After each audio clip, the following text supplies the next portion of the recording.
A man who says he witnessed the deadly crash involving a Baton Rouge police unit and the man crossing the street says the officer was driving, quote, crazy at the time.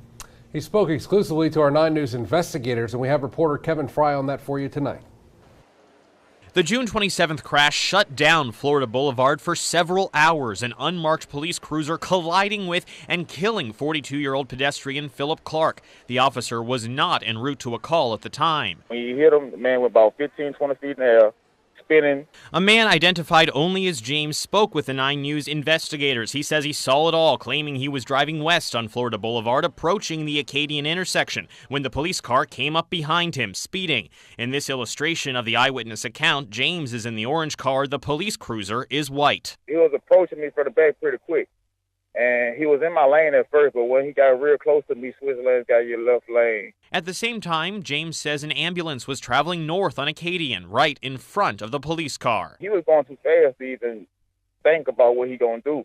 He couldn't stop, and so it looked like he went even faster to try to beat the ambulance, because it wasn't no way he gonna be able to stop for the ambulance. On the other side of that intersection, the unmarked police cruiser hit the pedestrian. A spokesman for Baton Rouge Police says their traffic homicide division is currently investigating the crash. They hope to present their findings soon. We're going to disclose all the information. We're not going to leave no stone unturned. However, James says when he spoke to police at the scene, they appeared to not be interested in hearing about what he saw. He says an officer also told him not to relay what he witnessed to reporters. He said, best thing you can do is not talk to them.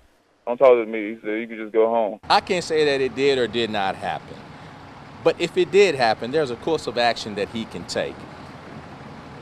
We don't do that. We don't encourage that. Anybody has the ability to go talk to anyone at that particular time.